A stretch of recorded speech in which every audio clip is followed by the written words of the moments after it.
Welcome to day 90 of maths wizard. आज मेरी तबीयत ख़राब है तो मैं बैठे बैठे बना रहा हूँ वीडियो, इसीलिए स्क्रीन पे नहीं जाकर बना पा रहा हूँ।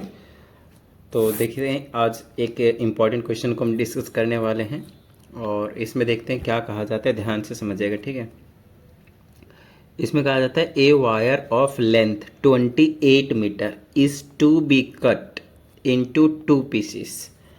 तो अभी हमने जितना पढ़ा है उतना पहले हम काम कर लेते हैं। So we have a wire of length approximately exactly हमें गिवन है 28 मीटर, ठीक है। फाइन। फिर हमसे कहा जाता है कि इसको हमने 2 पीसेस में कट कर लिया है। अब 2 पीसेस में कट किया है, इसका मतलब एक पीस कितने का है हमें नहीं पता, राइट। तो सेकेंड पार्ट कितने का होगा वो भी हमें फ़िलहाल नहीं पता। तो हम लेट कर लेते हैं। लेट फर्स्ट पार्ट जो है आपके पास, फर्स्ट पार्ट वो आपके पास is of X metre, right. Then second part will be, तो आपके पास जो सेकेंड पार्ट होने वाला है no doubt will be 28 minus X metre. ये जिसको समझ नहीं आया ध्यान से समझो। मैंने बोला कि एक पार्ट भाई इतना है, एग्जैक्ट मिड में है ऐसा हमसे कुछ भी नहीं बोला है कि इक्वली हाफ में डिवाइड हो रहे हैं, बस 2 पार्ट में बोला है। अगर मैं बोलता हूँ कि ये अगर 10 है तो बाकी जो बचा है ये वाला पोर्शन ये कितना होगा 28 माइनस एक्स, सॉरी एक्स कह रहा हूँ 10 होगा, which is nothing but 18 metre होगा, राइट। बट क्योंकि हमें नहीं पता ये कि 10 है या नहीं, तो हमने क्या लेट किया है, फर्स्ट पार्ट को एक्स लेट किया है। तो मैं बोलना चाहूँगा कि फर्स्ट पार्ट अगर आपके पास एक्स मीटर है तो जो सेकेंड पार्ट होने वाला है वो क्या होगा, 28 में से जो फर्स्ट पार्ट है उसको गायब कर दो, तो जो बचा वो आपके पास सेकेंड पार्ट होने वाला है, गाइज। Okay fine. तो हमने अभी तक सिर्फ और सिर्फ यहाँ तक किया है। अब आगे देखते हैं। कहा जाता है कि one piece is made into a square and other into a circle. चलो यहाँ तक फिर से काम कर लेते हैं। कहा जाता है कि इनमें से एक जो पोर्शन है, मतलब यहाँ से लेकर यहाँ तक जो फर्स्ट पोर्शन है उसको हमने एक स्क्वायर में कन्वर्ट किया। थोड़ा सा मैं बड़ा बना देता हूँ ताकि आपको पता चल जाए, बट आपको पता होना चाहिए कि सिर्फ और सिर्फ इतने लेंथ से हमने क्या किया हुआ है, एक स्क्वायर बनाया हुआ है, ठीक है ना। अब कितने का वो हमें एग्जैक्टली तो पता भी नहीं, तो हम स्क्वायर तो बना ही सकते हैं, राइट। बन जाओ भाई शेर। चलो रेक्टेंगल जैसा लग रहा है, थोड़ा सा स्क्वायर जैसा बना देते हैं। अभी 1 मिनट, इसको स्क्वायर मान लेना अगर नहीं भी लग रहा है तो भी। चलो, और दूसरे पोर्शन में बोला गया कि दूसरे पोर्शन से जो हमने बनाया वो आपके पास सर्कल है। तो यहाँ तक स्क्वायर हो गया, ये वाला आपके पास, ये यहाँ से हमने सर्कल बना दिया और यहाँ से हमने स्क्वायर बना दिया। अब आगे देखते हैं क्या कहा जाता है।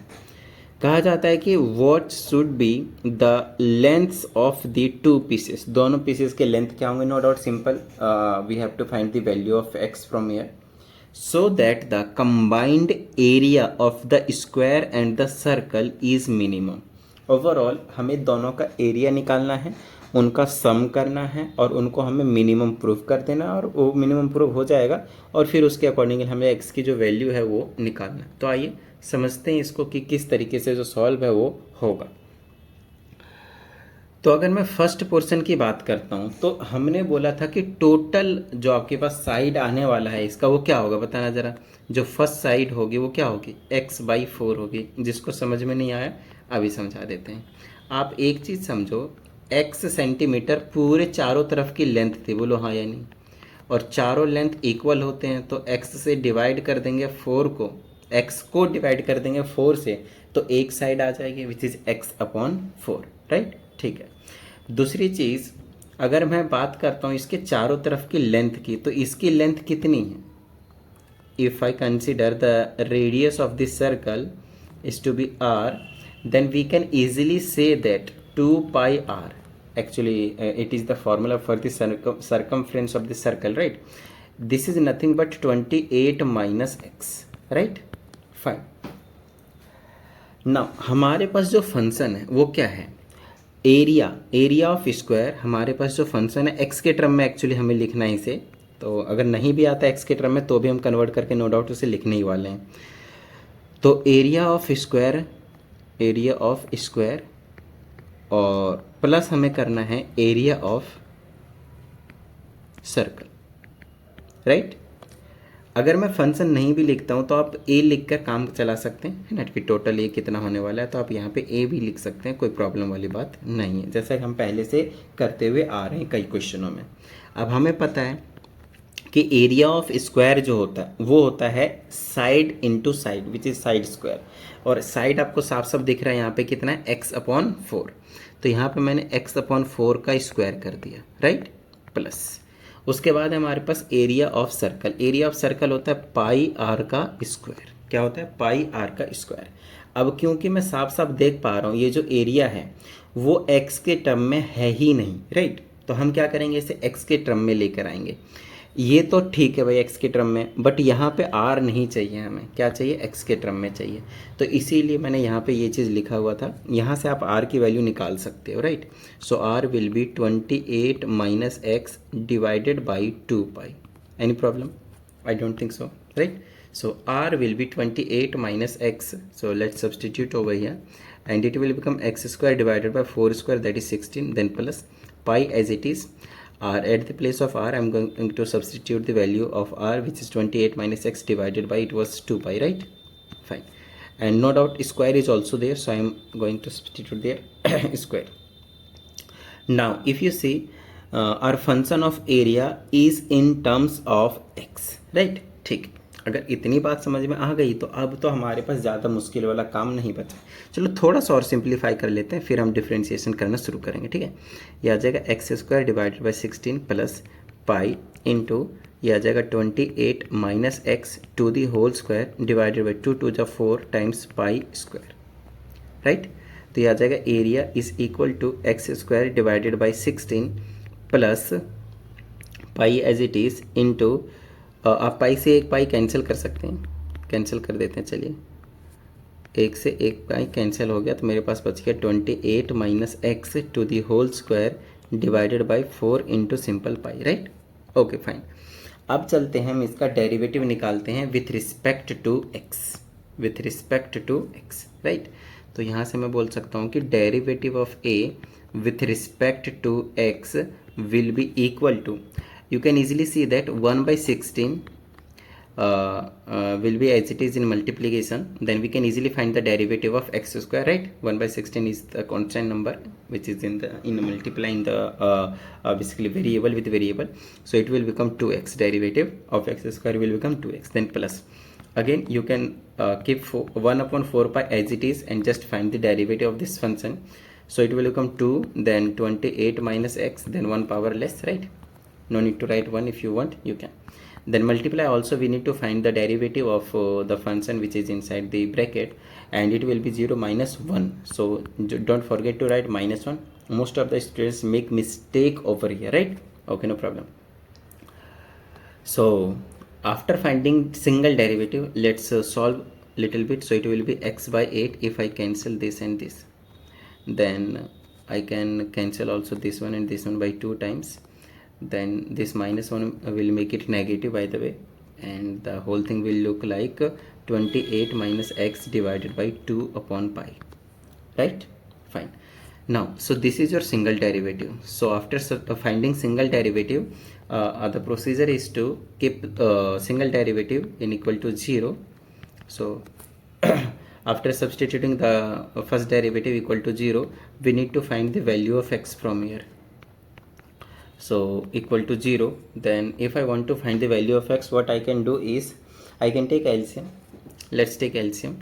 So it will be 16 8 pi, I mean sorry 8 pi, so it will be x pi x times pi, then minus 4 don't forget to put bracket over here, because this negative sign is going to change the sign of all the terms which will be in the bracket. So it will be 2 times 4 8 चौके 32 के 2 बच के 3, right, और 8 दूनी 4 दूनी 8, wait 28 into 4, 8 चौके 32 के बच के 3, 4 दूनी 8 और 3 11 112 112, then minus 4 times x is equal to 0.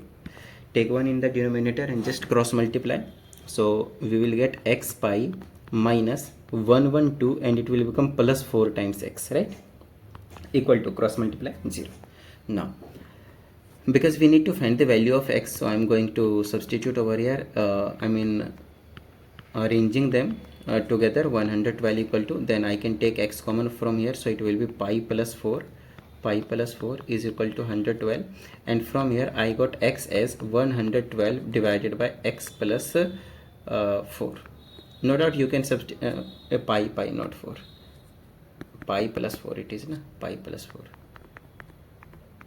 No doubt you can easily substitute the value of pi over here to get the value, but if you don't want to substitute, no problem, right?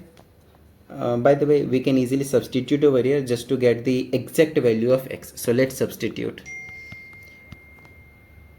So it will be 22 by 7, then plus 4 divided by 1.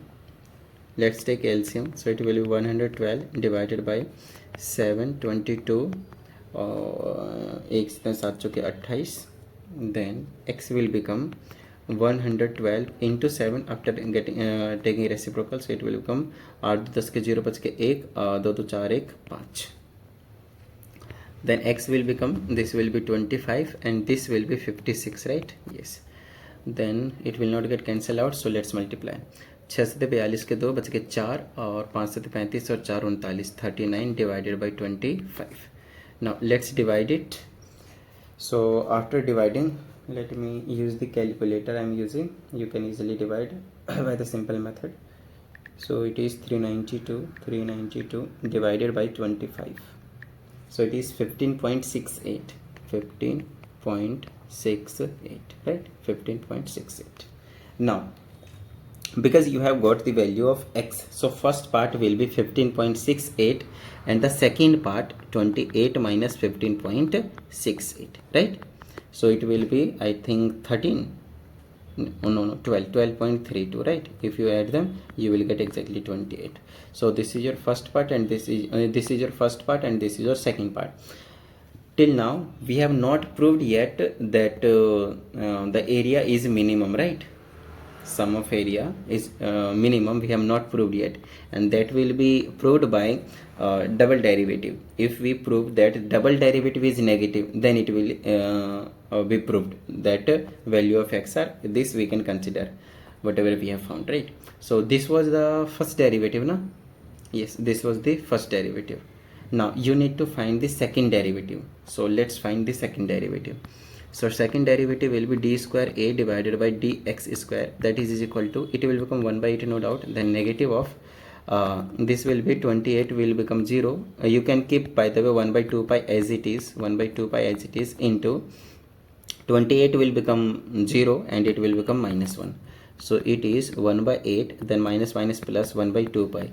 No doubt if you substitute the value of pi, you will get positive, and we already know that if the value of double derivative is positive, then it is the case of minima. So the value of x that we got, right, will be the minimum. So no problem. According to given condition, we have proved now, and this is your final question, right? So in this video I'm going to discuss only one question over here, and after 2 days, I think tomorrow I'll shoot another video, then we'll continue for the next questions. Till now, if you feel any doubt, you can ask me on this number, which is 7428525669. Also, any students feel that they need personal online class, they can also connect on me to me through this number, and also join the Telegram group, so that I'm going to share this PDF there, right? Link will be in the description for the to join the Telegram group, right? Okay, thank you guys so much.